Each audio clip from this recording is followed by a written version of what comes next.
People look at meat as protein and fat, but you've got all your essential vitamins and minerals in the meat and in the fat. Everything is available and a lot more bioavailable than you do get in the plants. Back to the cholesterol thing, I don't 100% believe your body's going to produce something itself that's going to be bad for you. As Dr. Westman says, cholesterol is not a disease. Atherosclerosis is a disease. You should treat atherosclerosis. You don't need to treat cholesterol. Welcome to the Plant-Free MD podcast with Dr. Anthony Chaffee, where we discuss diet and nutrition and how this affects health and chronic disease, and show you how you can use this to optimize your health and happiness, both mentally and physically. Hello, everyone. Thank you for joining another episode of the Plant-Free MD. I'm your host, Dr. Anthony Chaffee, and today I have a very special guest, an elite cyclist from South Africa, Miss Mariske, and is joining me today to tell us about her experience going on a carnivore diet and transitioning as an elite athlete from carbs to no carbs. Mariske, thank you so much for joining. Thanks so much for having me. You're welcome. So for people who haven't come across you, can you tell us a bit about you? Yeah, so I've got about 23 years racing experience. Like you said, I've recently converted to more carnivore-based training. I obviously grew up high carb lifestyle, and racing wise, we were taught. Actually, it's ridiculous. 80 to 120 grams of carbs an hour. That was the standard that was given to us. So mostly cross-country World Cup racing. And also in South Africa, we are very prone to marathon racing. So big stage races like the Absa Cape Epic, Sango Trek, Cape Pioneer Trek is basically, it's a normal stock standard year for me. I've been doing it for 23 years. And last year this time, I was diagnosed with myocarditis. So took the year off last year, had a whole bunch of health issues leading up to that. And now I'm pregnant. So been going through a whole bunch of changes. And the last 3 months started, I want to say September, actually August-ish. My husband came to me and he's like, I think you should try carnivore. And it was definitely a big change for me. And I was like, well, I've cut out wheat, I've cut out gluten, I've done so many different changes trying to figure out my health.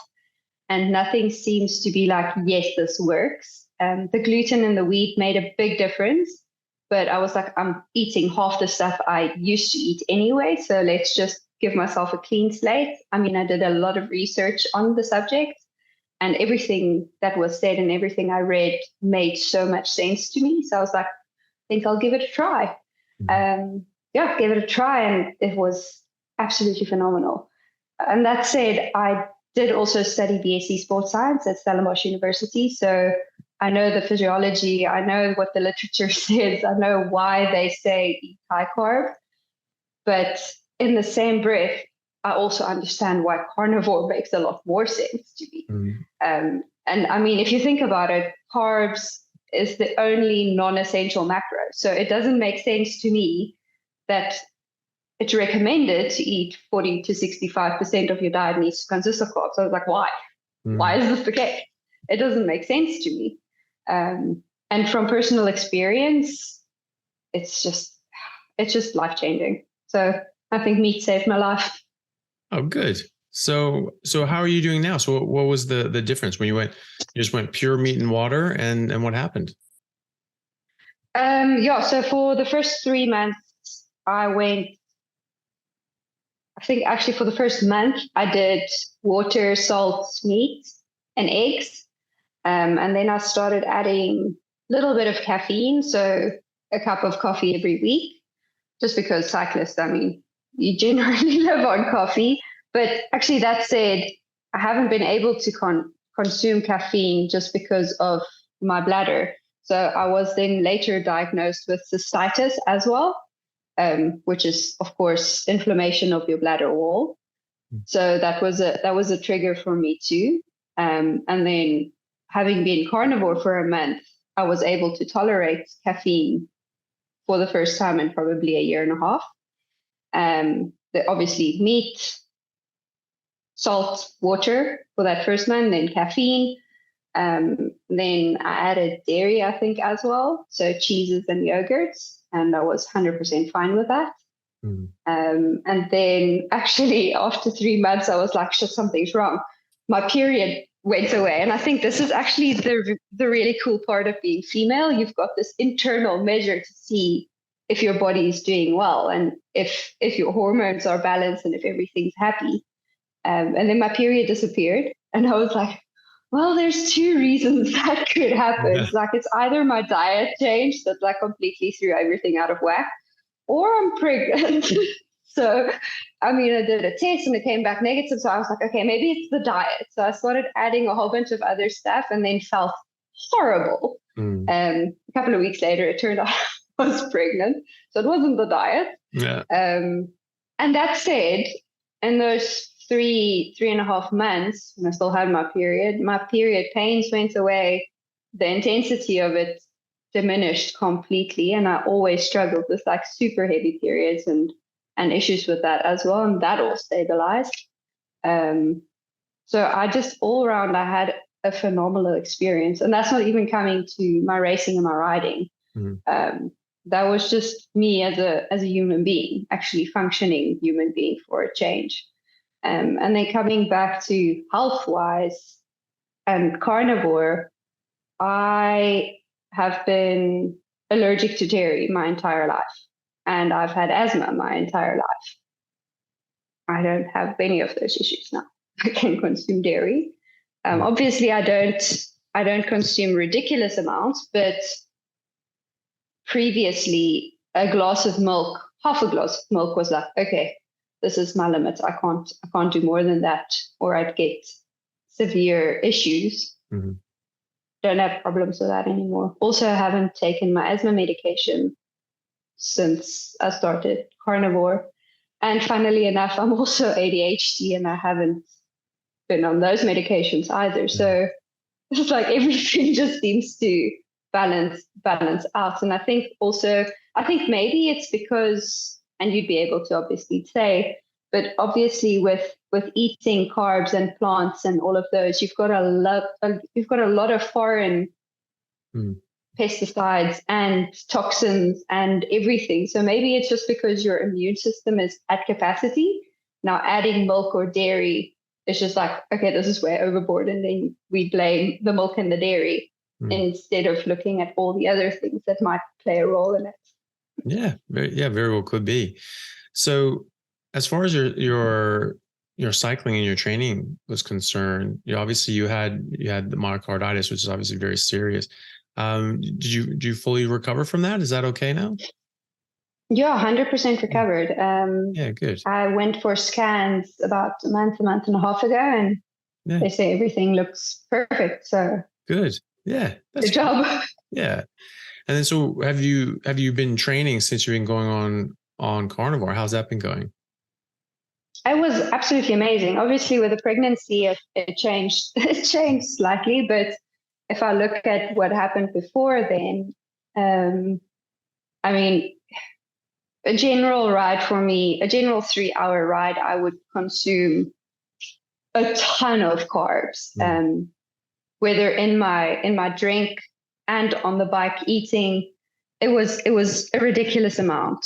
So much so that I thought, before I went carnivore, I told my husband, I don't know how healthy this is. Like for my teeth even, like consuming so much sugar, it can't be good for you. Like getting cavities, you just feel shit.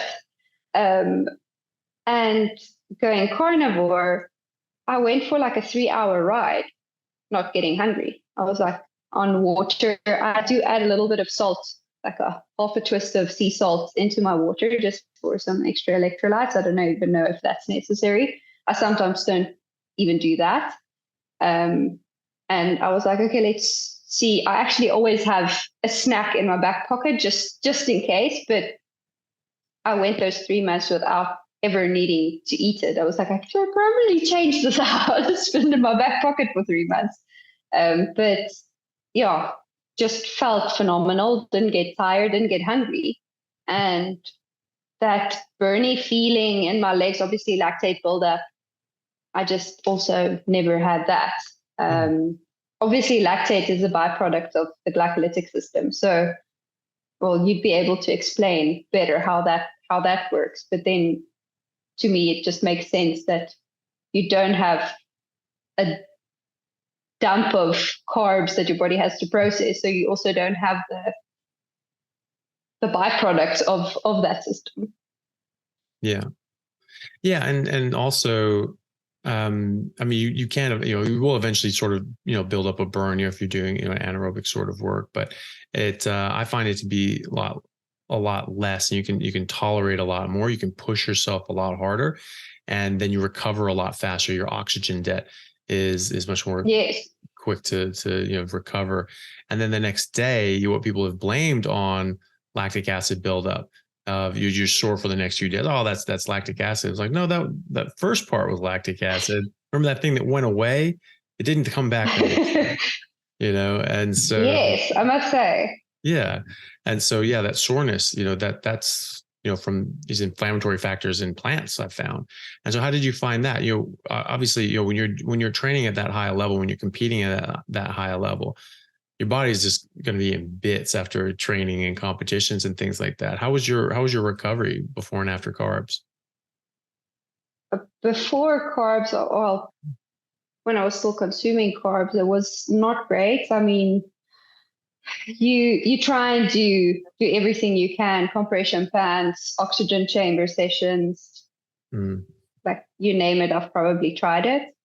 And it still took you a fair couple of days to feel normal again.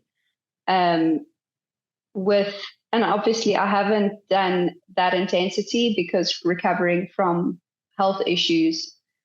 So that would still be interesting for me to see. But the bits I have done, I felt fantastic. I did do a stage race where we did go fairly hard, and I didn't have any issues. I felt amazing.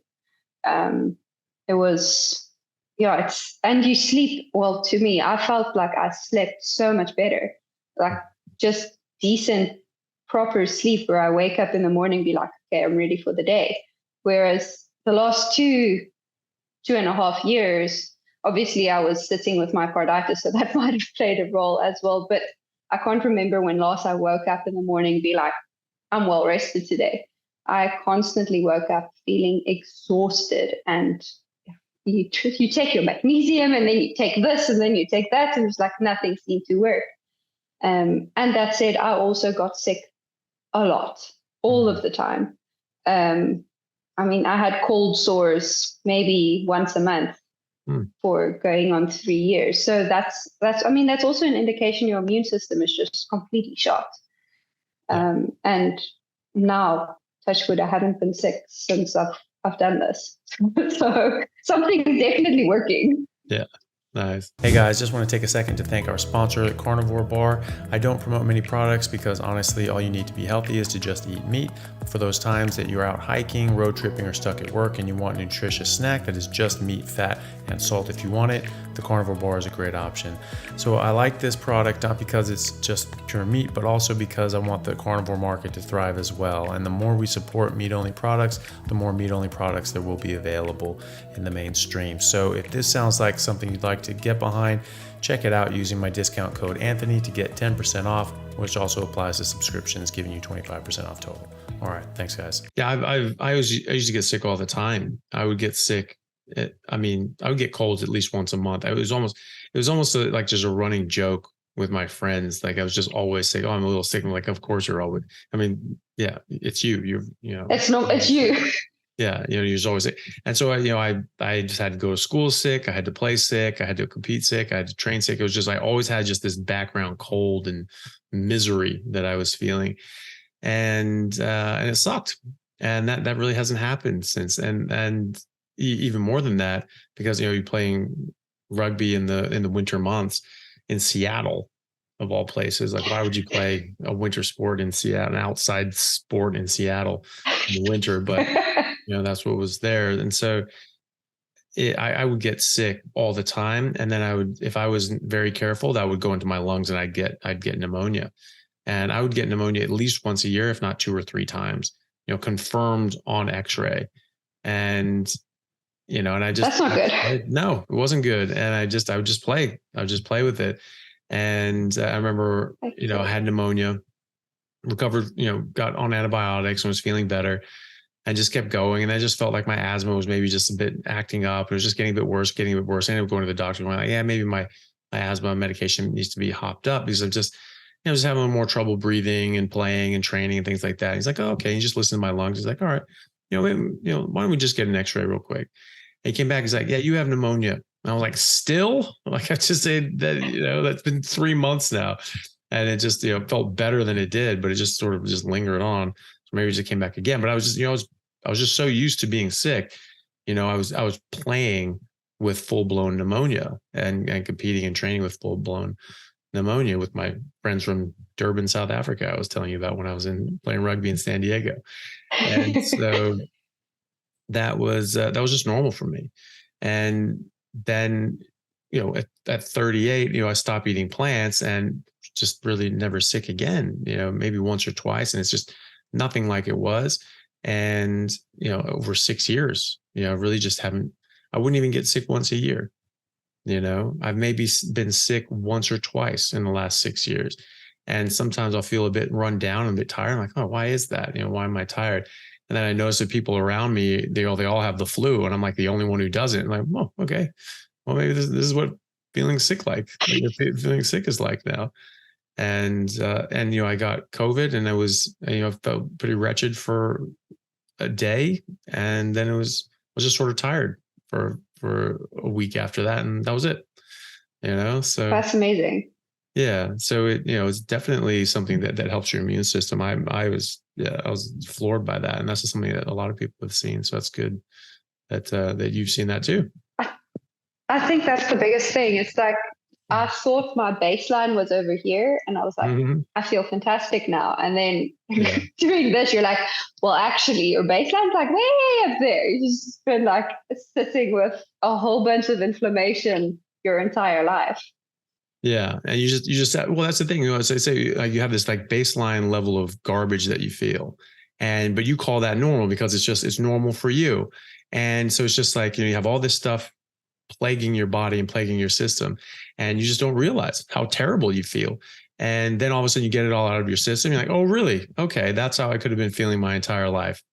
Well, that was bullshit. Okay. Exactly. Yeah. I was like, I'm robbed. Yeah. I've been robbed my entire life.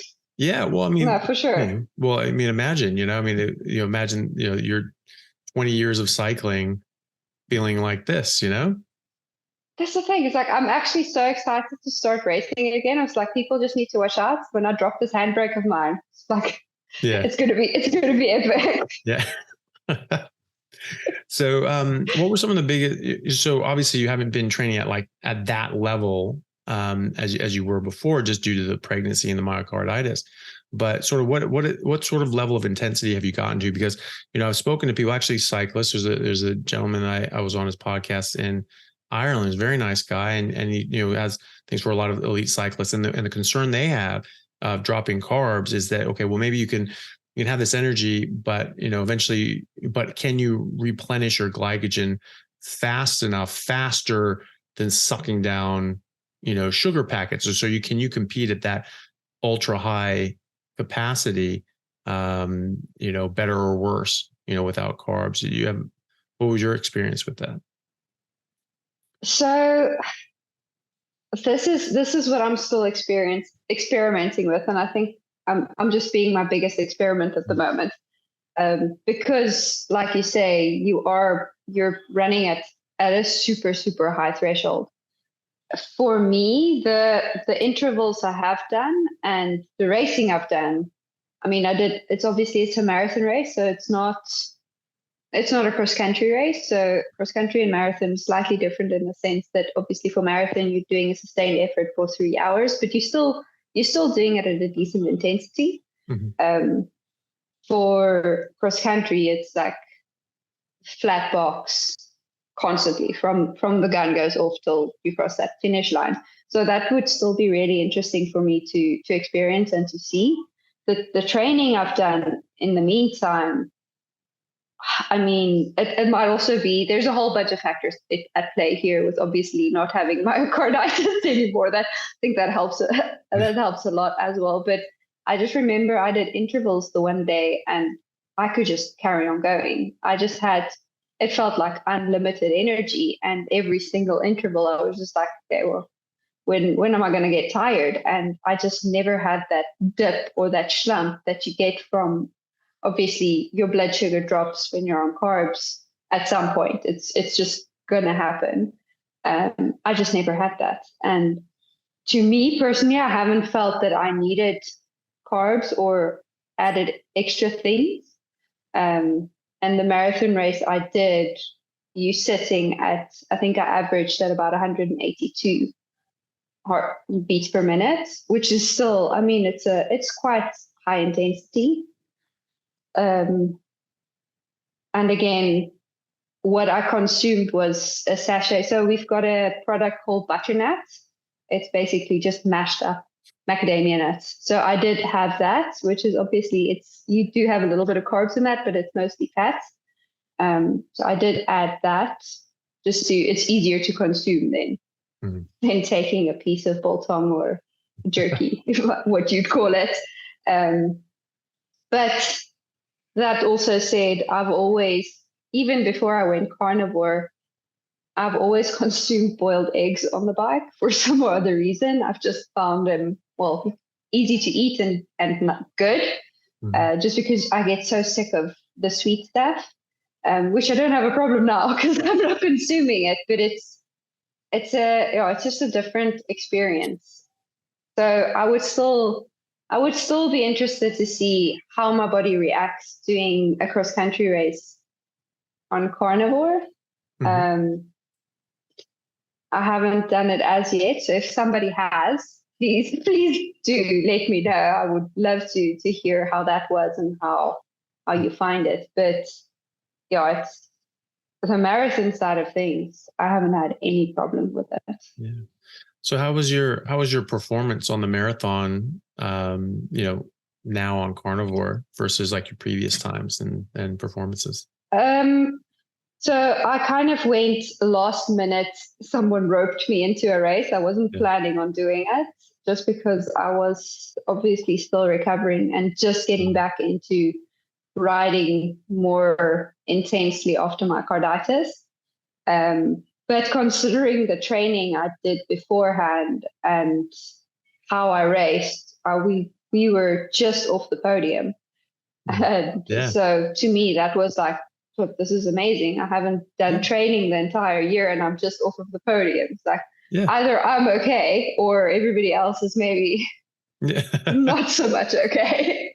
Well, but also not only have you not been training all year, you were in the hospital, and then recovering from for sure. I mean, infection. Or inflammation. Exactly. No, for sure. So it's exciting to see, and it's exciting to see my body change. And just how my body's changed. Like literally, I can see my body change. Whether it's if I add carbs back in or take it completely out, it's like literally night and day from day to day. My husband even he's like, the other day we went riding. He's like, I think your fat cells are just getting inflamed when you eat carbs. So I was like, thanks, love. Because it's like literally instantly you can see cellulite, and I've always had problems with like, I'm sure every female can relate. Like we've got problem areas, your thighs, your stomach, your arms, like there's problem areas for, I mean, everybody's different, but as females we have definite problem areas. And I think carbs definitely exacerbate amplifies that. Yeah, that's the word I'm looking for. So obviously with having gotten pregnant, all the medical advice is, no, you have to have carbs and you have to have this and you have to have this. And I was like, well, like, who am I to, not that I said that, but because I am doubting all medical advice at the moment. Just because everybody says do this. And I'm like, well, personal experience says that does not work for me. So I'm not a medical practitioner. I'm not a nutritionist, but I know what's worked for me. And just because it's worked for me doesn't mean it's going to work for everybody, but it's just mind blowing, the change that I experienced. And with getting pregnant, I was like, okay, let's maybe try adding to certain things. And to be fair, especially from week 4 to 11, it was hard for me to consume fats. Pork was especially hard. Eggs was also a little bit tricky, and also just the volume that I used to eat. So for breakfast, I would easily eat 6 eggs, a massive tablespoon of butter, and 3 rations of bacon. That was my breakfast. And that would probably last me most of the day, and then I'd eat in the evening again. But with the pregnancy, that kind of changed, because everything obviously moves around and your stomach goes that way and this goes that way. So I think everything shrunk. And then I just couldn't, I'm still struggling with it. So maybe you can give me some advice on that. But like, I'm struggling to consume the quantities I did beforehand. And then obviously slight food aversions. So I did start adding other things, but I've just felt shit ever since. And like the last 2-3 weeks, I went more full carnivore again, and my gut issues are fine again. Cellulite's disappearing. Like, I'm just feeling a lot better and a lot more energetic. And I think for a pregnant lady, that's something good to hear. Yeah. Are you still training now that you're pregnant? Yes, I am planning. I'm actually doing a race a race. I'm riding. It's a 4-day stage race in a month's time. So I'll probably be 5 months. Well, probably I'm going to be 5 months pregnant by then, 20 weeks. Yeah. So we'll see. The plan is to carry on going as long as I can reach the handlebars and be comfortable on the bike. Yeah. I'm obviously a fat baby. But to me, I can't see the problem with it. Like, obviously I'm doing it a lot slower and I'm a lot more cautious, but in my mind, I'm not sick. So I can't see the problem with carry on riding. So, and I think actually it'll help the labor process. Yeah. Yeah. Well, we're designed to be active when we're pregnant. You have pregnant lions chasing pregnant gazelles, and one of them's winning. And so, exactly, you got to be fit. And, the idea that, we're supposed to be, fat ankled and swollen and bleeding. Oh my God, my ankles, and like, as you're like, migrating across the step is just like, that's a recipe for disaster. That's just like, you're going to get eaten. You're a target, right? Something's going to kill you. That's not a recipe for survival. So, it does make sense that we should be able to be active, at least have the capabilities of being active.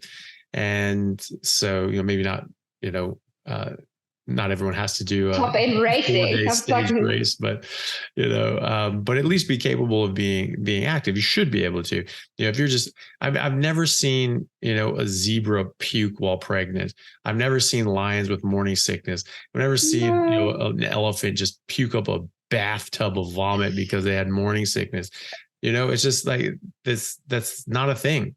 Outside of the human species, when we're eating outside of our evolved diet, I would bet, if anyone studied, the pregnancy and things like that, and the Inuit when eating their traditional diet, or the Maasai when eating their traditional diet, because they don't eat their traditional diet anymore. Unfortunately, there aren't many examples where they're eating their traditional diets anymore. I'm sure there are some, but they're, it's very far and few between. Yeah, exactly. And so, I think that's your body just trying to expel this stuff and saying, hey, there's a baby in here, idiot. You can get this out. And that's why, speaking to Dr. Robert Kiltz, who's a fertility expert, he's OBGYN in America, He thinks that this is that people have food aversions or even meat aversions because your body's just telling you to fast for a bit and just don't eat anything for a bit. And so, it's not that you have a meat aversion that you shouldn't eat meat. So you just shouldn't eat anything. If your body's telling you not to eat meat, it's basically telling you not to eat. And that's what he feels, or even having a couple of days of fasting.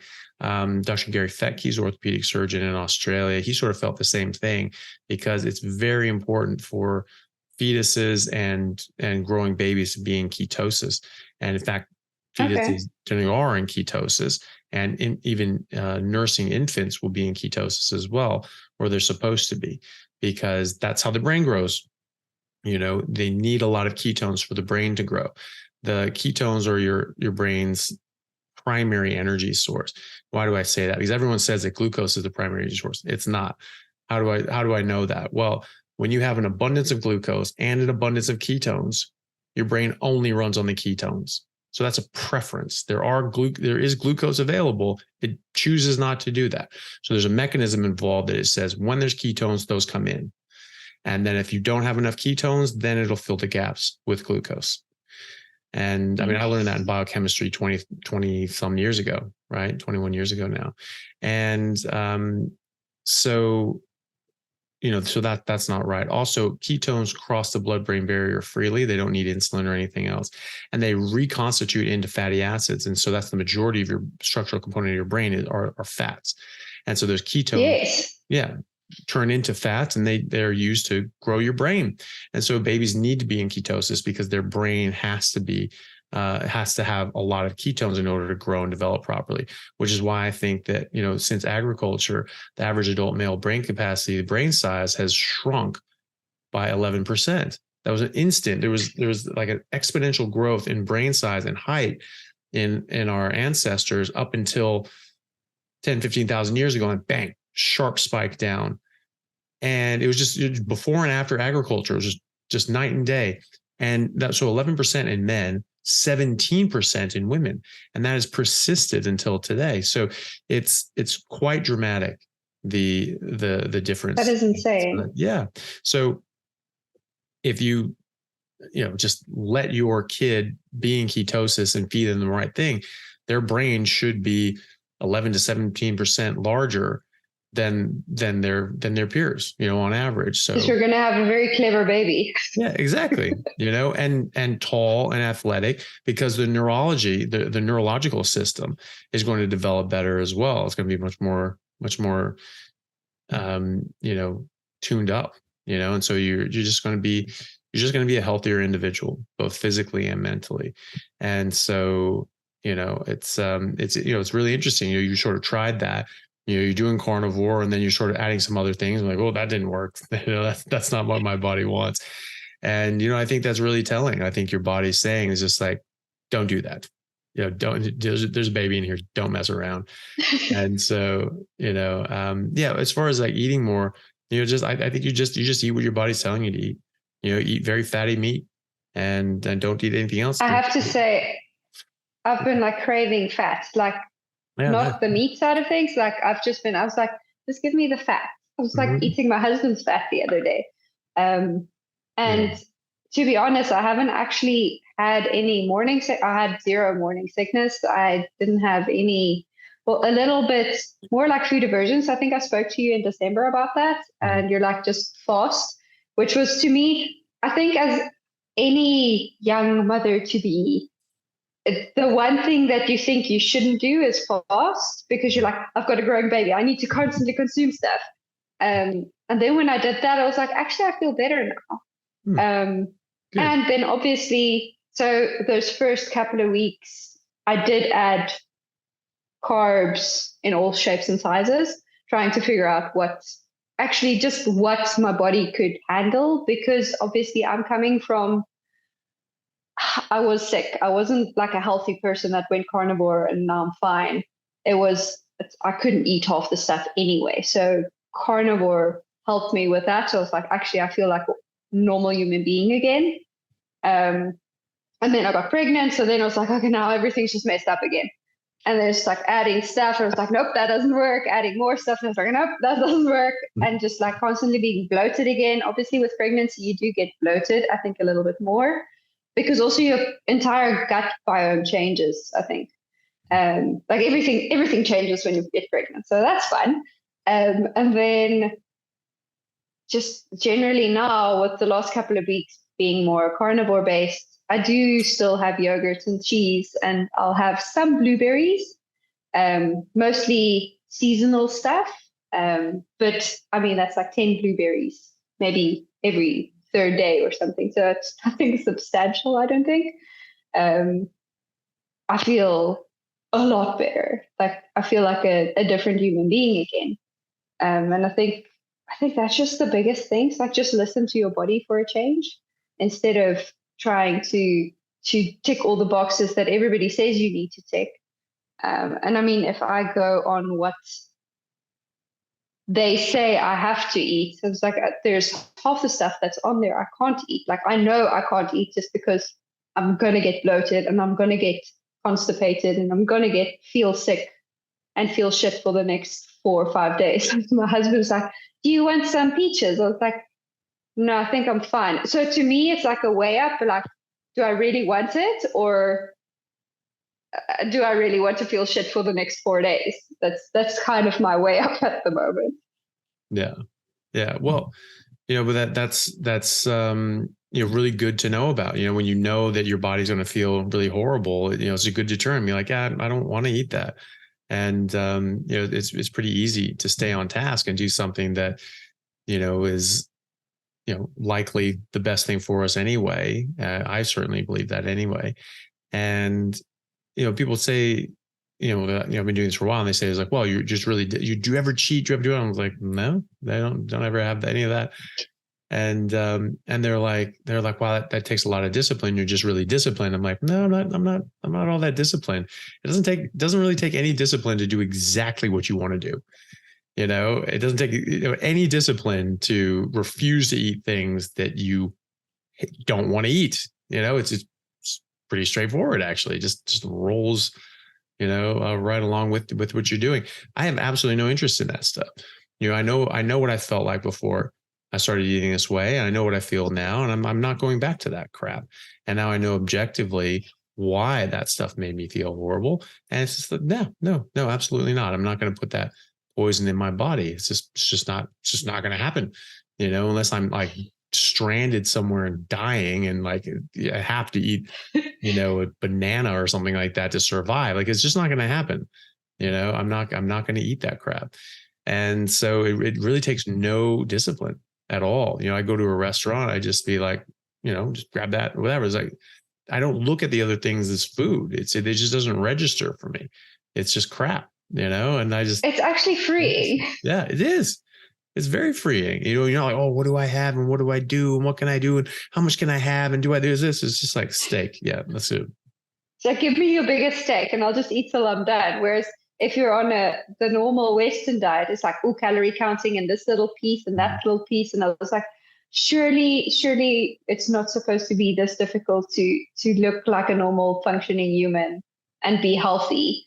And to me, the biggest thing is, if our diet was really healthy, why is the majority of the population overweight, and why is everybody struggling to lose weight?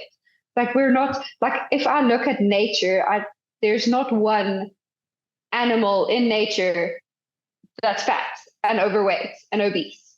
And to me, I think the biggest thing that made me decide, okay, let's try carnivore, well, it's one of it.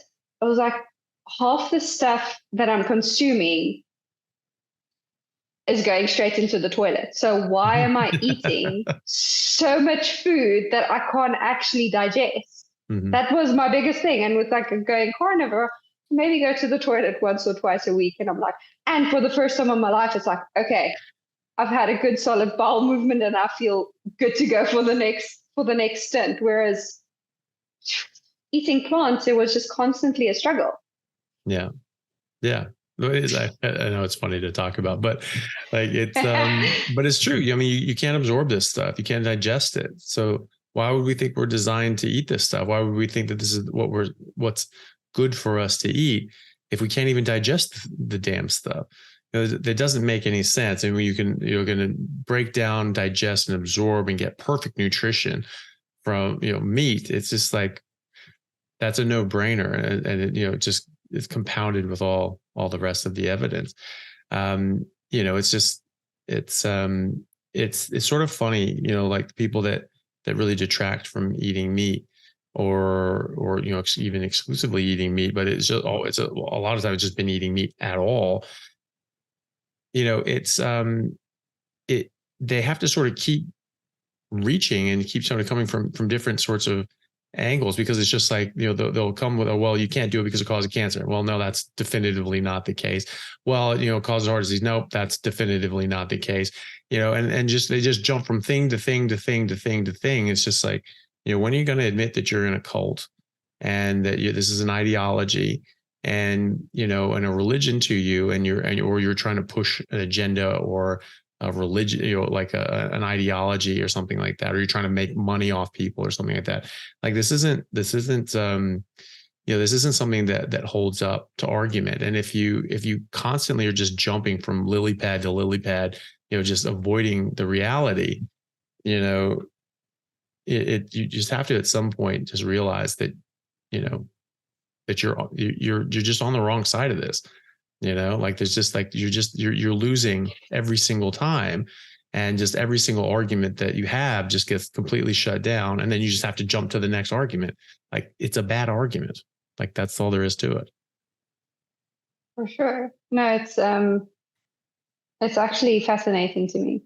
It's the whole process and everything has just been, it's been eye-opening. I had like an out-of-body experience standing in the grocery store one day, and obviously, so I was like, okay, I'll just get a rotisserie chicken because that's the only thing essentially I could buy, because everything else, like literally every single aisle was just carbs on carbs on carbs on carbs, on sugar on sugar on sugar. It was like, there's actually nothing that I can buy in here really.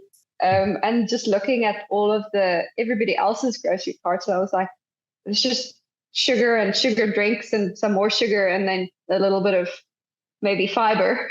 And all of it is just carb based. And I'm like, why is that the norm? Yeah. Well, and that's, and you made a good point, like if the way we're eating is so healthy, why is everyone so sick? And, in the last 40 years, we've become the fattest and sickest that we have ever been in human history. And that's on a global scale. That shouldn't happen. And it really shouldn't happen in that amount of time. And, I've seen these vegan proponents, we're saying, well, we're told to eat less meat, eat more plants, and we're getting fatter and sicker than we've ever been. And they say, well, but people aren't actually doing what I say, what I want them to do. It's like, well, first of all, you're not God. Second of all, you're saying that, more meat is bad. So less meat is a positive, and more plants are a positive. You're not saying which ones, you're just saying plants. If you go plant-based, that's better. And so, you look at the consumption data, and is 100% of people eating a whole food plant-based diet? No. But you look at the consumption data, you look at the trends, and red meat consumption has dropped by over 33% in America. Fruits and vegetables increased by 30 and 40% respectively. And then things like, and they've replaced saturated fats and animal fats with polyunsaturated fats, with trans fats for a while. And that was fun. Seed oils. And yeah. Those, have tripled. The consumption of seed oils have more than tripled since then. And high fructose corn syrup has more than tripled since the 70s too, because you're getting rid of fat, you're getting rid of meat, and they have to just add in calories and junk, and everything tastes like garbage now because you've taken out all the nutrients, the nutrition, the meat, the fat, and that's why that tastes good. And you have to put in a drug like sugar in order to get people to eat this stuff. And what's happened? Heart disease rates have tripled. Stroke rates have tripled, cancer rates have tripled, obesity rates have gone through the roof. They've gone up by like a factor of 6. So is diabetes. And then like autoimmune disorders, Alzheimer's, Parkinson's, autism, these things have gone up dramatically. Mental health disorders, depression, anxiety. I mean, every teenager has a mental health issue now. It used to be more or less rare. Cancer used to be called the C word. Oh my God, the C word. Don't want to talk about it because it's so rare and it's so horrible. And it was rare. And now just everyone's going to get it. It's just literally, there's so many people that's got cancer that I know of, that I personally know of. It's become like a normal. It's become like the norm instead of being an outlier. And like you said, like the process side of things as well. I think also the problem is everything is just available at all times, and everything is highly processed. Mm-hmm. And I mean, so I'm a Christian, and I had a big problem. Not a big problem. I had like some internal. I can't think of the English word now. Some internal dialogue going on. I was like, because I grew up with life is about balance, and I was like, okay, so I mean, you have to eat your plants and your veggies. That's how I grew up. It was just the norm. But that said, like my ancestors, we had meat, maybe rice and potatoes, maybe, but mostly we ate meat, coming from the Afrikaans background.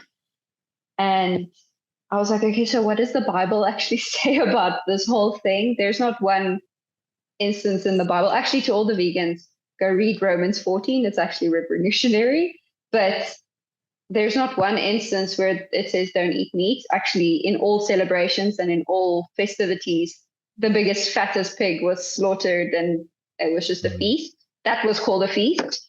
The only reference I could find that said we had to eat grains was when there was times of severe hardship, 40 years in the desert, leaving Egypt. And that's actually, maybe that's beautiful. Maybe it's by design.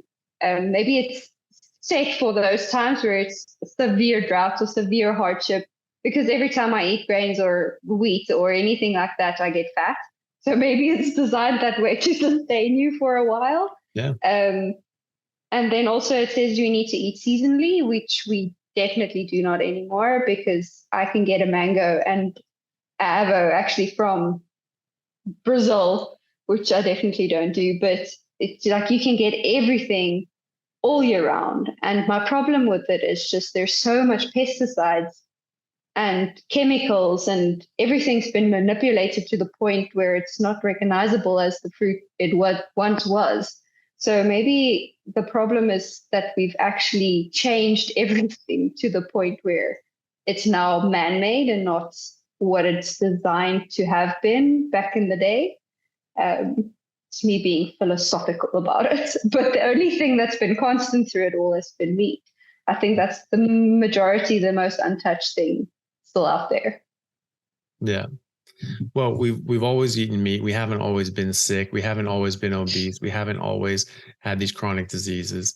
I mean, the first heart attack that was confirmed on autopsy in America was in 1912, and they published on it, wrote it up, and everyone just said bullshit. Like people are like, I've done thousands of autopsies, I've dissected thousands of hearts. Like I've never seen that once. You got it wrong. And they didn't believe him for about a decade. And it was because there was more and more of these sort of cropping up, in the 1920s. And they were like, oh, okay, all right, maybe this is something new coming up.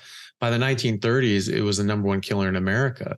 And that was when we were eating the least amount of meat in America in a 200-year period, before and after, sort of a U-shaped curve, where from the beginning of the 1800s, we were eating quite a lot of meat. And then, actually, more than we were for most of the 20th century. And then it came down, and at its trough was in the 20s and 30s. And then it started coming up again. And so, there isn't even an association. There's essentially, there was no documented cases of heart disease in America before 1912. And yet we had a much higher level of meat consumption during that time. And 80% of men smoked at the time. I mean, it was just like, so, and before that in the 1700s, 1600s, 1500s, all these sorts of things. I mean, it's just like heart attacks weren't a thing, people did die, and they did do autopsies, and they did look at why that was happening. Somebody would have described it. Oh, they just didn't notice it. That's retarded. Like Leonardo da Vinci, like the guy just didn't know what was up. I mean, he did tons of dissections. They did, like, all the artists in the Renaissance artists did tons of dissections so they could understand how the body was put together, so they could make more beautiful art, more realistic art.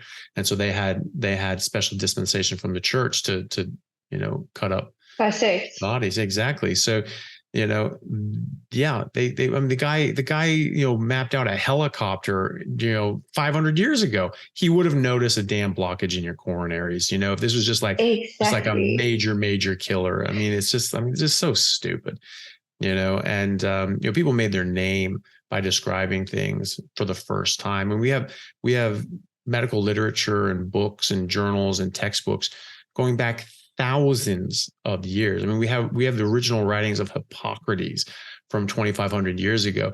We have entire libraries of Galen, his writings from the time of Marcus Aurelius. Like, people actually did pay attention, and they actually did write things down. And Francis Bacon. I mean, people know who these people are, and you just think that they just wouldn't pay attention and wouldn't understand what this is. I mean, you have people that figure out and perfectly describe the circulatory system, but can't tell when there's a massive blockage in it. I mean, really? And so, yeah, I feel like it makes no sense. It just beggars belief. But like Alzheimer's disease, that's an example. People made their name by describing something new. So, I mean, this is just going on. This is a major killer for hundreds of years, thousands of years. Just no one noticed it. They're naming all these diseases. They're finding all these different maladies. And that one just slipped by the radar for just hundreds of years, thousands of years. Probably not. And, Alzheimer's disease, was named after the doctor that described it, that first described it, said, hey, there's this weird thing. Here's the symptoms. Here's what's going on. I'm seeing a few of these. He published it. It got named after him, Dr. Alzheimer. So it was Alzheimer's disease, right? And so I know, that's how you immortalized your name as a doctor and a researcher. You named something, you found something new.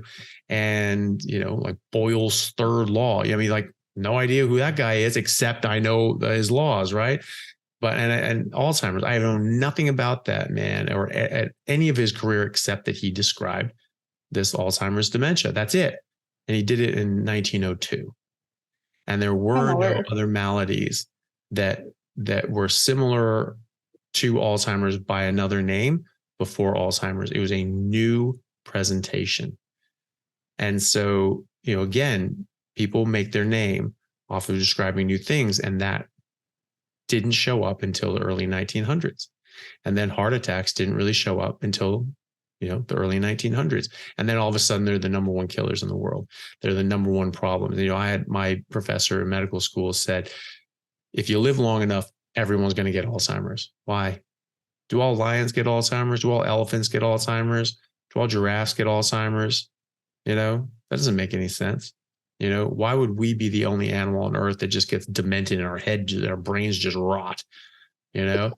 And I was like, well, animals getting killed. Yeah, sure they are, but not all of them. Some of them die of old age. And animals in the zoo, they don't get killed. They die of old age, and they just go around. Everything's fine. And one day they just curl up and fall asleep and don't wake up.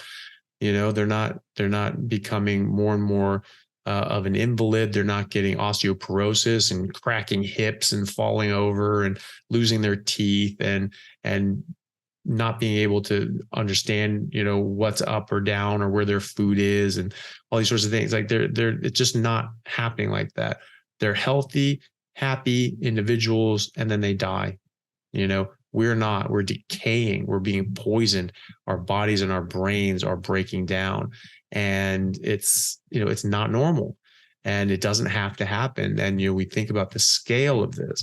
The billions of people around the world that have been affected by this and afflicted by this and are continuing to be so.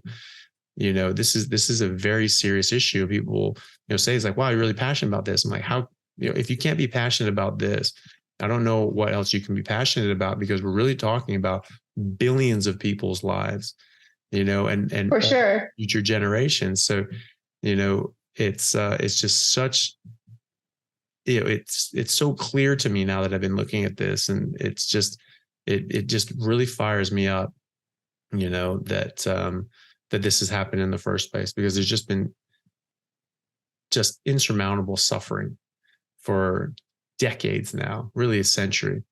And it needs to stop. We have to stop. 100% agree. 100%. That's why I'm talking about it, and because I know the experience I've had on it. And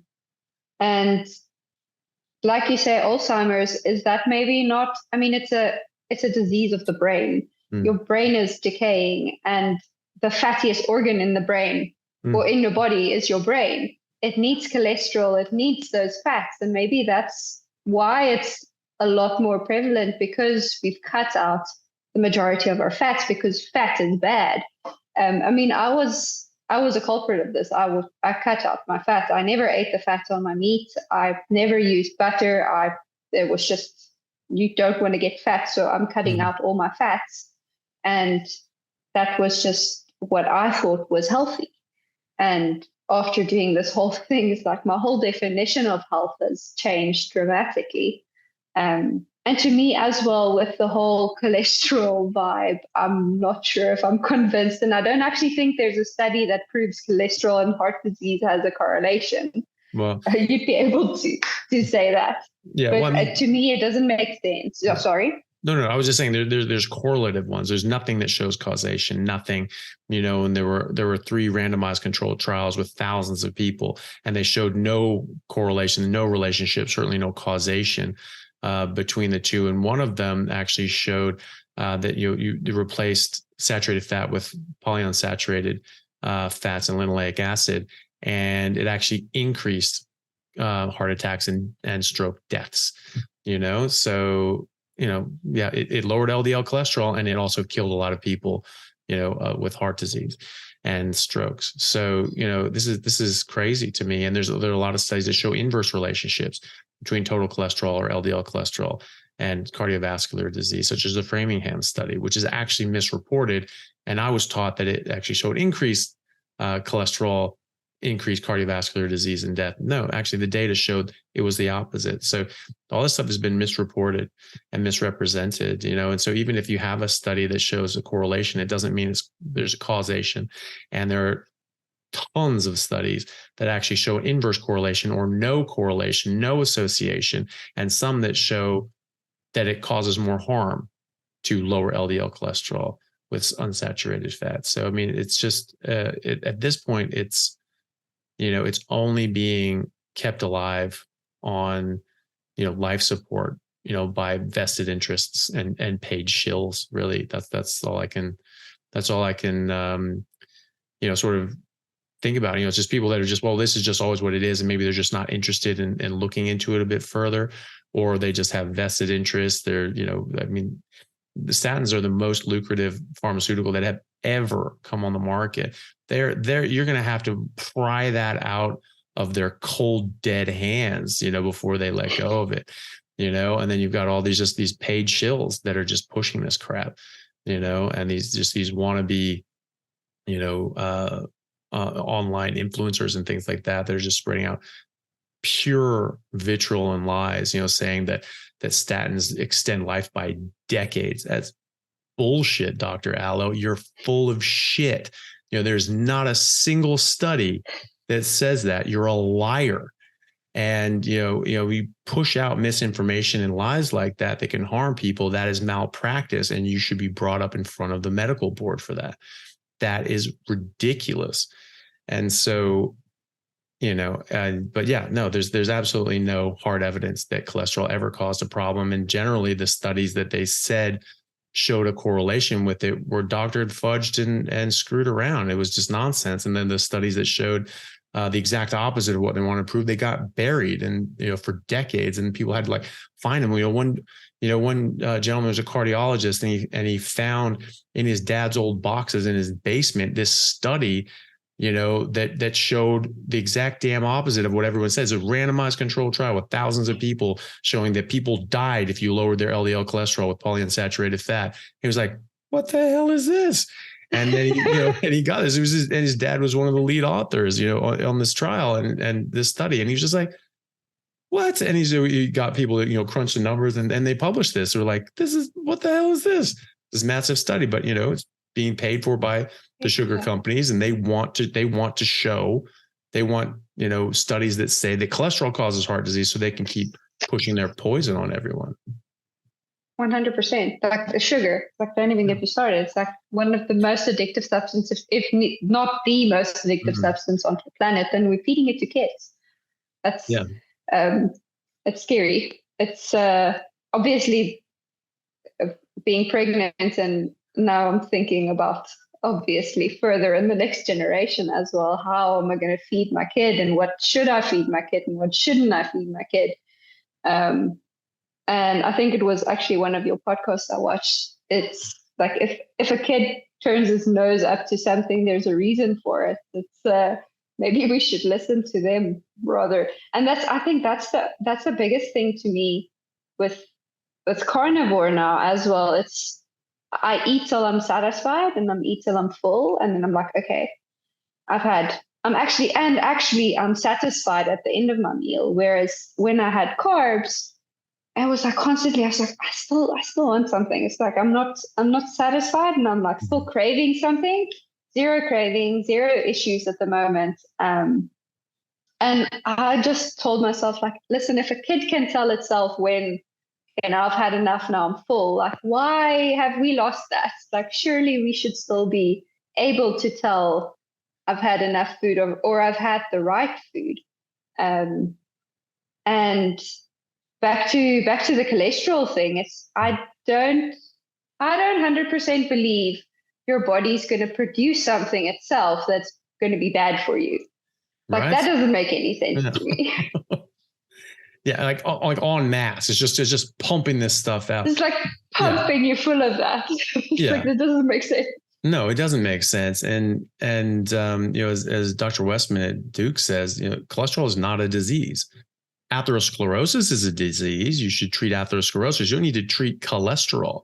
Cholesterol is important. You die with therefore you're for a reason. Exactly. It's just like when you have LDL, it's just LDL over time, you'll get atherosclerosis. It's just like the only thing that's doing is just causing disease. It's just like it's just killing you from the inside.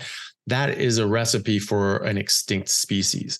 That is a really poor model. That is just a genetic fluke, and that's not going to work. If you're just producing, your own destruction internally, like, that animal dies off. That doesn't make it. Any animal that's alive now has come through the gauntlet of evolution. We become the fittest possible animal. We become the most dominant species that has ever walked the earth, and we did it as freaks that would just kill ourselves and die within a couple decades if it weren't for these just wonderful vegans trying to shove tomatoes down our throat. I mean, give me a break. I mean, this is retarded.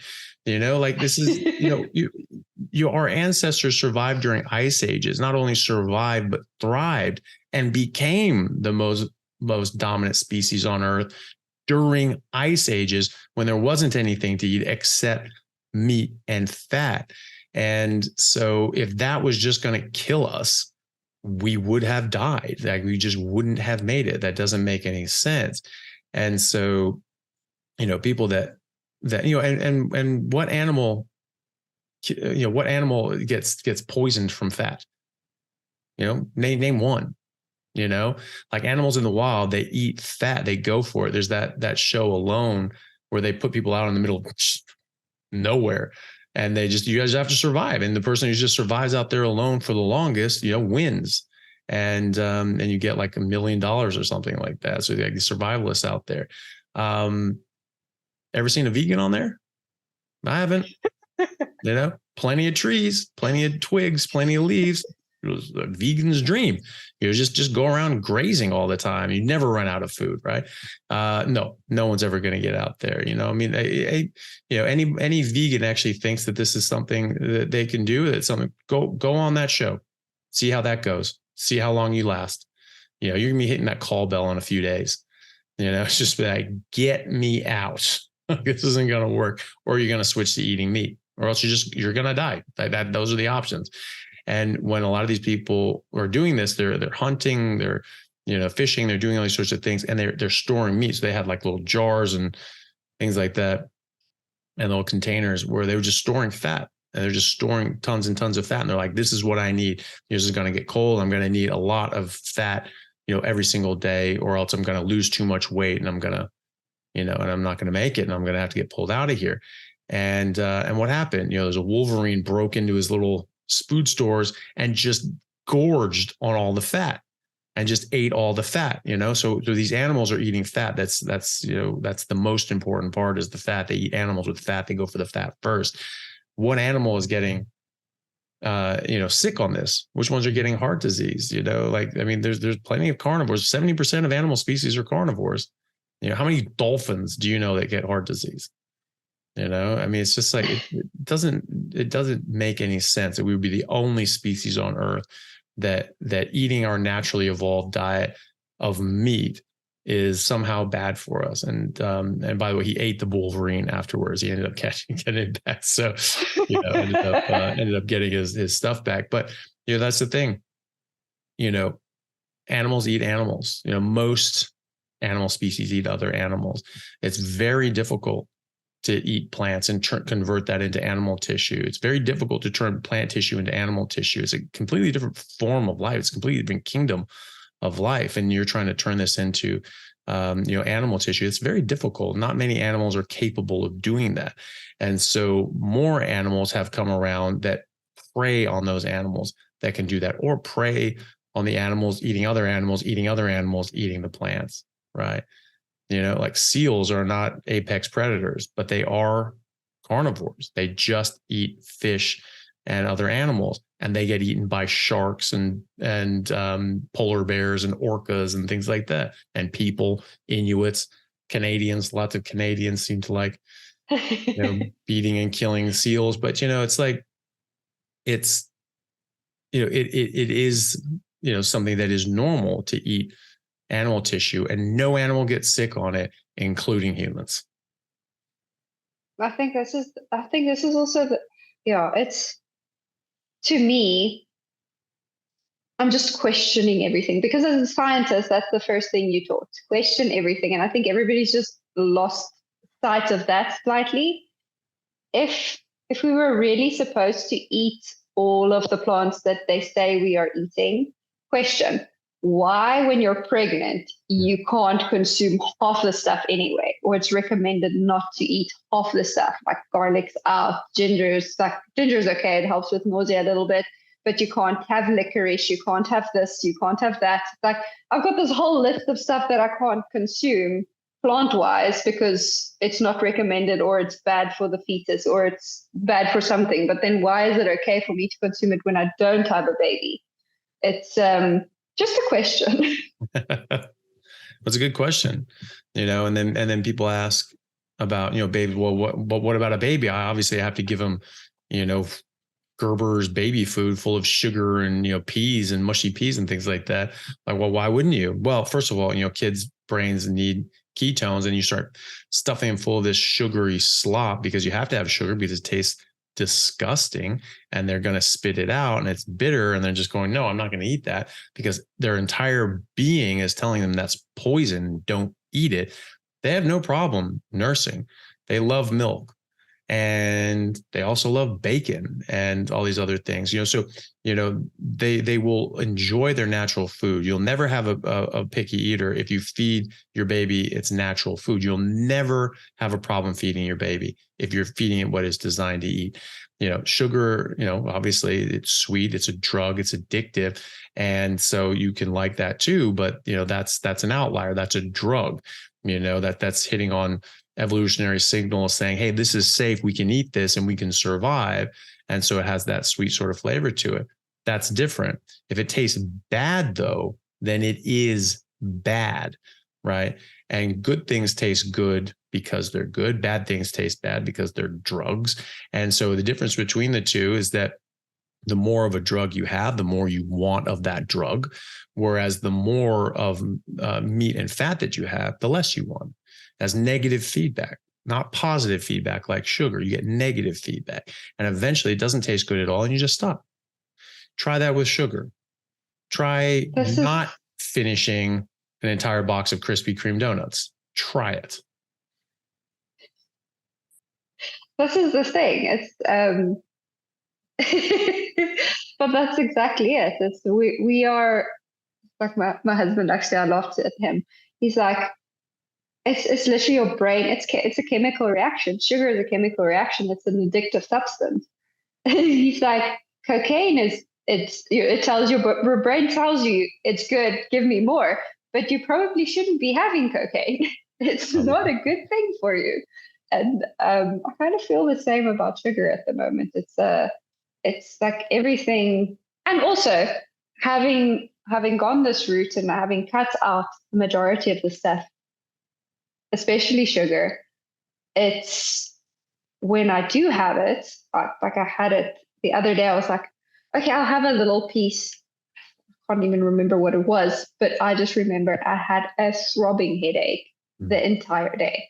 It's like once your body is used to not having it, like adding it back is just like, nope, don't want that. Yeah. Yeah. And, that's the thing, if your body's telling you something, quite significant, and they maybe have, I like that, but that's it. If people, drink alcohol or do some other sorts of substance, it might, first of all, taste disgusting. Second of all, you have it and maybe you get an initial response that you like, but then afterwards you just feel wretched and your body is telling you, it's like, that was a poison. That was really dumb. Please don't do that again. And so, we should listen to that, and people, get similar reactions to sugar. They get this sugar high, and it is a high, it's a drug. And then they crash and they feel like garbage and they're getting all agitated and freaked out. I'll just give them some more candy, just shut them up. That's going to make it worse in about 15 minutes. But okay. But that's exactly the thing too. Yeah, that's the thing too about, kids. They say, well, what do you feed kids? You have to feed this. What do all mammals eat after weaning, right? They all drink their mother's milk and then they wean onto whatever the adult is eating because they look at what the adult is eating. They eat that and they eat that for the rest of their life. And then they teach their kids to eat that. So why would that be different with us? For sure. Yeah. Well, I look at my brother's little daughter and she's a massive fan of eggs. It's like, that's her jam. If you want her to be happy, you give her a plate of eggs and she's like 2-3 eggs, easy. Yeah. Nice. Well, that'd be good for her. I mean, it's great for the brain. All these nutrients in meat and eggs are great for the growing brain and the growing body. So, just latch into that and just be like, just here's a whole trough full. There you go. And just, yeah, that's exactly. Fun. You want them? Yeah, you got them. Let's go. And nice. Yeah, well, it's it's good to nurture that sort of thing, especially, if is your brother and your family, are they interested in the carnivore sort of thing, or they still think you're crazy? I kind of still think I'm crazy. I think that, like, my brother actually looked at me the other day. He's like, the baby needs more than just meat. And I was like, but does it really? Broccoli, does it? I don't think so. Because, I think the problem with people look at meat and they look at a piece of steak and they look at fat as protein and fat.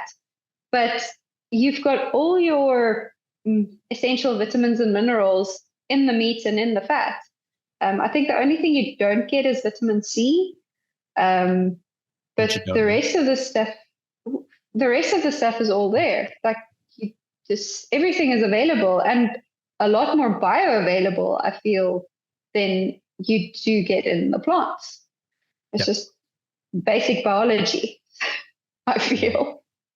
Yeah, no, definitely. And the thing is, talking about vitamin C is, you don't get in as much in other things. Well, first of all, liver has more vitamin C than apples, so that's that for a start, but you don't need it. You simply don't need it. People talk about scurvy, but what scurvy is a misfolding of collagen. So you have proline and lysine that need to be hydrolyzed, and hydroproline and hydrolysine so they can bond tightly. If it's just proline and lysine, they don't really bind as tight. So it's sort of loose connective tissue. It just breaks down and you bleed and you die. It's actually very serious. But when you're eating meat has a whole bunch of hydroproline and hydrolysine. It's already hydrolyzed. The work's already done for you. You don't need vitamin C to make that reaction go. It catalyzes the reaction, right? So it just speeds that reaction up. But if you don't need it in the first place, you don't need that reaction, and you don't need a catalyst for that reaction. And so vitamin C is simply not needed for collagen manufacture in the body as long as you have an adequate supply of meat, right? And so, that's the difference. The British sailors, they were getting fed, gruel and rum and things like that, and they were getting scurvy. But the officers weren't, because they were getting meat. And the Spanish and the French, they all thought the English were full of it. They're like, "You're getting what?" They're like, okay. And that's why they called them limeys. It was a pejorative. They're just like, "All right, you limey." They're all sucking limes. French weren't, the Spanish weren't, the Portuguese weren't. These were major world naval powers. And they were just like, "Okay, yeah, have fun with your limes, idiots." And it was just like, we forget that. We forget that this did not apply to, the rest of the world powers. And Leif Erikson, when he traveled across the Atlantic and made it to North America 1,000 years ago with barrels full of salted meat and fish, we just forget that. So, if we needed more vitamin C, we wouldn't have made it on through the ice ages, and wouldn't have made it on these voyages. And I would be here, I haven't had a supplement in years. My gums aren't bleeding. I feel good. Everything's fine. My vitamin C, very low. And you know what? Who cares? I think it's also an adjustment period. Maybe just your body just needs to say, okay, this is what we're doing. This is what we've got available. Let's do this. I have to say, I do crave organs. Like we've got something we call them skilpoikies. So it's minced. I've gotten those. Right? Yeah. They're delicious. Yeah. They're really good. So that's definitely like on the top of my list. I was like, I just told my husband, like every second week or something, I try and get something like that in. And then again, don't have other cravings, but I do have like something like, I feel like this, but then I can distinctly say, this is what I feel like having. Whereas when I was Western based, it was like, I'm craving something, but I have no idea what it is. Like, it's just like, and then you just start stuffing your face with a whole bunch of crap. And then at the end of the day, you've completely overeaten and you feel like a hippo, and you still haven't actually satisfied what you're actually looking for. Yeah. Well, I mean, that's because your body is chases nutrients, it doesn't chase calories. And so you can have all the calories in the world, and if it doesn't come with nutrients, then your body's not going to be satisfied. Your stomach actually has receptors that track up to your brain and actually calculate out how many macros are in the food that you just ate. And that's why you can eat something, your body just goes, "Yep, that's good." Or you eat all this thing and it stretches out and you're just bloated and full, but you're like, "Oh, I'm still hungry. I'm not satisfied," all these sorts of things. And that's why. You eat a whole bunch of fiber and stuff like that. And that's what they told us in the 80s. You just eat a whole bunch of fiber and it'll just fill up your stomach, and it'll just trick your body into thinking that it's full, and you get like no energy and nutrition from it. It's like, good luck with that. People just got bloated, miserable, and they were just hungry all the time. And so, I think this is probably a prime culprit for, the rise in eating disorders, was eating things that we weren't designed to eat, and your body just is just not having it.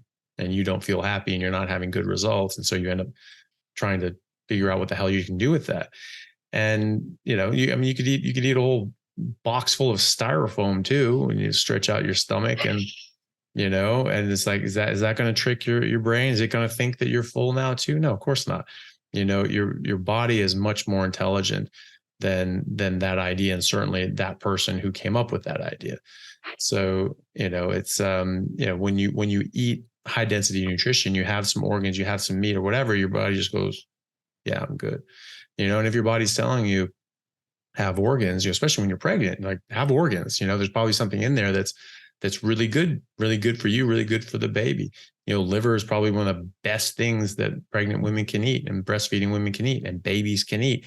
And, even, and it tastes so much better the less you cook it.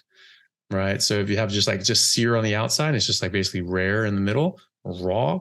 It's, the difference in texture and flavor is like that of seared ahi to canned tuna. It's just a completely different experience. No, I have to say I think that's also why I struggled with meat at the beginning of my pregnancy, because obviously everybody's like, has to be cooked, has to be dead. I was like, okay, well, God, I don't want to kill my baby. So, okay, cool. And I mean, I've never in my life eaten nuked eggs. Obviously going pregnant, you're like, it has to be fully cooked. Okay, cook it. It's just like literally pieces of rubber that you're eating. And I was like, I think that's also why I struggled so much to eat it, because it tastes horrible. And then after a while, I was just like, I can't do this anymore. So I'm having, it's not as runny as I used to have it. So it's a little bit more cooked, but definitely not nuked. It's still a little bit runny. I definitely wouldn't recommend this if you're in a place that has a prevalence of salmonella and things like that. But I know I don't, and I know we don't have that issue. So I can't see the problem with it. And it definitely just tastes so much better, and I can actually stomach it now. So I can 100% understand why you're saying that. Yeah. Well, yeah. And that's the thing too, we overcook these things. So you have to cook it all the way done. It has to be lean. And then, they're getting like the leanest cut and they're cooking it well done. And then, you're getting people saying, well, I don't even really like the taste of meat. Yeah. Well, no one likes the taste of that. That's garbage. That poor animal died for us to live, and you've just desecrated its remains. What is wrong with you? Have some respect for that animal, and, and there's so many like girls in particular, they'll be, they really listen to the guidelines where like, well, want to avoid fat. I don't want to get fat, so I'm going to avoid fat. So they get like, it's like a joke among guys when you're like dating, you take someone out to a fancy restaurant and they get like the filet mignon and they ask for it well done. You're like, oh no, it just hurts your soul every time you hear that, and you're just like, just don't order it if you don't want it. All right. Just stop it. You're doing it wrong. And, they say, I don't really like meat, because they get the filet mignon and they cook it well done. And it tastes like a hockey puck. Like, right. No, I don't like that either. That's why I don't eat that, do it right or don't do it at all. 100%. It's like, there's a right way to do it. They should actually like ban cooking meat well done. It should not even be an option. There's a wrong way to do it. Yeah, there is. There was that show King of the Hill. I don't know if you ever saw that, but it was just making fun of like, just very classic sort of like, Texans, just like working class Texan family. It's very funny. And the dad was, barbecuing on propane. He sold propane, so he's all about propane. And he's talking to his son, Bobby, and it's just like, there, Bobby, now that is a perfectly done, medium rare steak, and his son's just like, well, Dad, but what if somebody doesn't want their steak medium rare? It's like, well, then you ask them politely, but firmly to leave like that. This is how steak's supposed to be. Get out. Yeah, this is what it is. If you don't want it, then sorry, you don't eat. Exactly. No. Oh, back to racing. To me, also, one thing that I find fascinating is there's people that's cutting out a complete energy source, i.e. plant-based peeps. But that's okay to race on like that.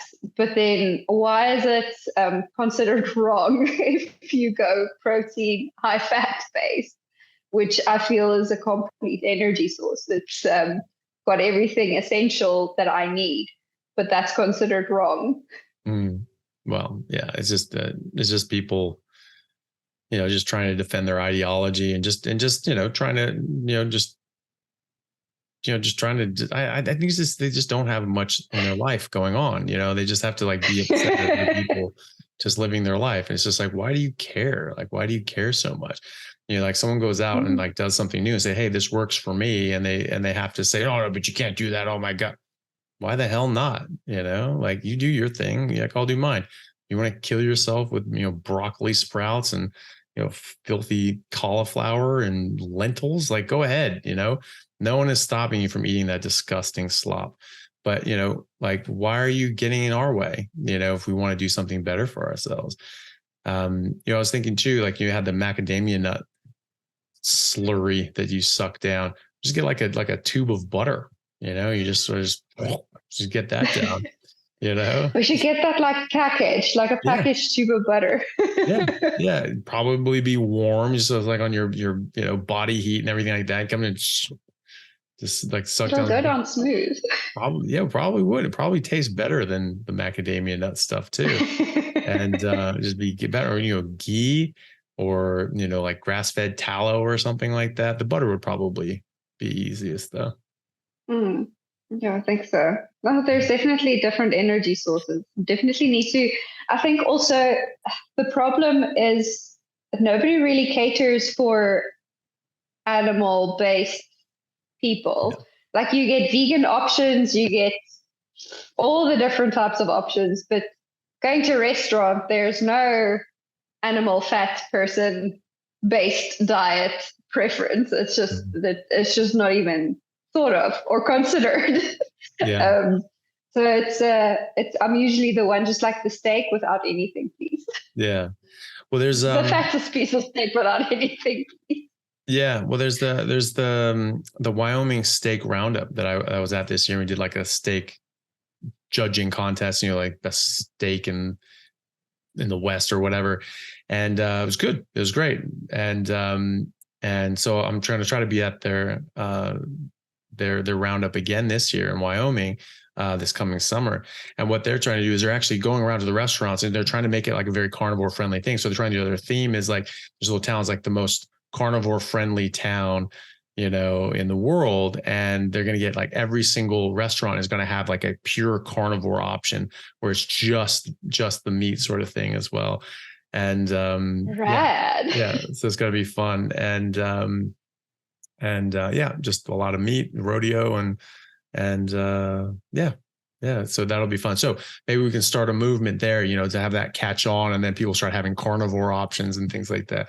I think we'll have, I think we've made it as soon as we have like a carnivore option on airplanes, because they have like the vegetarian option, they have like halal option, they have like keto options now. Some of these things, you get like the carnivore option. I think that's when you've made it, That would be cool. Yeah. Yeah. Then I could actually eat is airplane. That's the thing. Not that, I mean, like having gone this route, I don't really get hungry. Like, I mean, I ate this morning, what's it now? I ate this morning at 10 o'clock. It's now 4 o'clock and I'm pregnant. So it's like you say, this is what I'm trying now. I eat according to my body's needs and what it tells me it wants, rather than just stuffing my face with stuff. And so I come to think of it, I haven't actually gotten hungry since this morning, since after I ate this morning. And I did a 2-hour training ride. So it's not like I just sat still the entire day. It's like I had a good session. So I feel like you don't need as much constant fueling as I did previously, it's liberating because you've got so much more time during the day. And also it's a lot freeing because I don't have to think about what to make or how to make it or the amount of prep that goes into making a normal meal. There's like the chopping of the vegetables, and then there's this, and then there's the washing, and then there's this. It's just like a whole entourage of things that has to happen. And it takes you an hour and a half, 2 hours to cook a decent meal. Whereas with going animal-based, you just done, eat. So it takes a lot less time. So much, yeah. It's so freeing. You eat maybe once or twice a day, and it takes no time to cook it, very little time to eat it, and then you're done. You got your whole day outside of that. I mean, you have hours freed up that you're not thinking about cooking or eating food. It's so freeing. And like some people, well, what do you do? I mean, how do you socialize? How do you do this? I do things. I do things with people. That's what I do. We do things. We don't just eat all the time, because we have like 9 meals a day and you just don't have time for anything else, so you have to wrap your social experience in with what you're eating or drinking, because you're just always just stuffing something into your face. Now you're not. So Mariske, thank you so much. It's been absolutely lovely talking to you. Do you want to say anything else before we wrapped up? No, I think that's you basically covered everything I wanted to ask. Okay. It's been an absolute pleasure. Thanks so much for putting out the time and making the time to chat to me. Yeah. And yeah, hopefully someone else can learn something with this chat. And I think it's just the biggest thing is just open your eyes to what possibilities are out there. And I mean, if you are struggling with things, maybe look at your diet, because I think a lot of problems can be solved with your diet and the way we are consuming things. Because if you're really healthy, then maybe the diet is the cause, or it can be the solution. Yeah, absolutely. Well, thank you very much. It's absolutely been a pleasure. Like I said, you tell us where people can find you, where they can follow you and follow your work. Yeah, for sure. It's Mariske Strauss. My Instagram, my Twitter, actually, all my handles are Mariske Strauss. And then my website is mariskostrauss.com. So come hit me up and give me a follow and follow along on the pregnancy/racing journey that's going on, more carnivore based. Yeah. Well, it would be really exciting to see, how this goes, and when you're able to get back in the saddle and start doing these big competitions, especially, post pregnancy, going out and doing, big races and competitions. I think that you'll really turn some heads when you're like, well, she just had a baby, and then she's like just crushing people in these races. So I'm really excited for that. For sure. Thanks so much, Doc. We'll hopefully chat soon. Definitely. Thank you very much. And thank you everyone for watching. If you made it this far, if you have, please like and subscribe and come by for the next premiere next week. Thank you all. See you soon. Hey guys, thank you very much for taking the time out to listen to what I had to say. If you like it, then please like and subscribe to my YouTube channel and podcast. And if you're on YouTube, then please hit that little bell and subscribe, and that'll let you know anytime I have a new video out, which should be every week, if not more. And if you could share this with your friends, that would help me get the word out and let me know that you like what I'm doing. Thanks again, guys.